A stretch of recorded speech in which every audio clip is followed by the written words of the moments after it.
រំភើបណាស់ខ្មែរស្រឡាញ់ខ្មែរពេលនេះម្ចាស់ប្រេងល្បីៗនិងតារាល្បីៗបានចេញមុខជាបន្តបន្ទាប់ផ្ដល់ជំនួយដល់កងទ័ពដែលកំពុងតែត្រៀមឈរជើងនៅព្រំដែនខ្មែរថៃ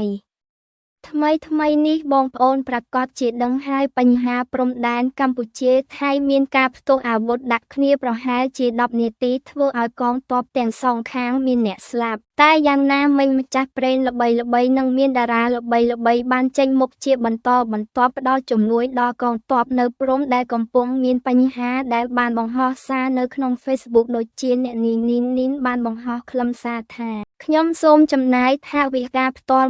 $10,000ទុកសម្រាប់ផ្ដល់ជំនួយខ្លះៗដល់គ្រួសារកងទ័ពខ្មែរយើងដែលខ្វះខាតនិង PPD បានបង្ហោះខ្លឹមសារថាខ្ញុំចូលរួមជាថវិកាខ្លះដើម្បីរៀបចំស្បៀងនិងសម្ភារៈប្រើប្រាស់ដល់បងកងទ័ពជួរមុខតាមរយៈបងស្រីលៀបគាត់ជាកូនស្រីរបស់ឯកឧត្តមនាយឧត្តមសេនីយ៍គតិបណ្ឌិតហងប៊ុនធាងអគ្គមេបញ្ជាការរងកងយោពលខេមរភូមិន្ទនិងជាអគ្គមេបញ្ជាការដ្ឋានអង្គរៈសូមជូនពរបងកងទ័ពទាំងអស់ជោគជ័យនិងសុខសុវត្ថិភាពទាំងអស់គ្នានិងអ្នកស្រីទ្រីដាណាបានបង្ហោះខ្លឹមសារថានៅព្រឹកនេះនាងខ្ញុំនិងស្វាមីបានផ្ញើថវិកា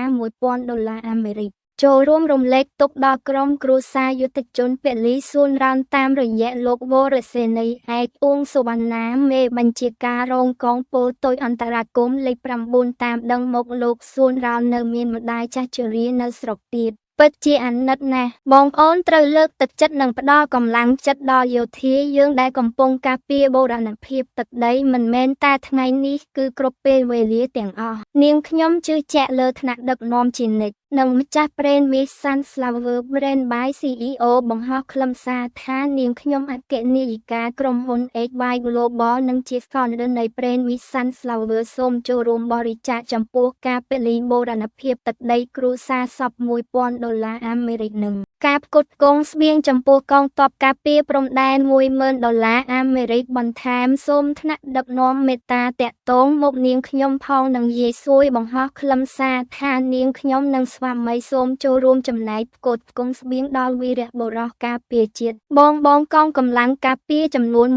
$1,000ដោយបេះដូងជាខ្មែរស្រឡាញ់ខ្មែរនិងម្ចាស់ហាងលក់ម៉ូតូប្រាក់សម្បត្តិបង្ហោះខ្លឹមសារថានាងខ្ញុំនិងស្វាមីហាងម៉ូតូទំនើបប្រាក់សម្បត្តិសូមចូលរួមចំណែកសម្រាប់សង្គមជាតិ$2,500សូមរំលែកទុកនិងចូលរួមបុណ្យសពចំពោះការពលីបូរណភាពទឹកដីគ្រួសារសព$500និងចូលរួមផ្គត់ផ្គង់ស្បៀងដល់វីរបុរសការពារជាតិបងកងកម្លាំងការពារជាតិចំនួន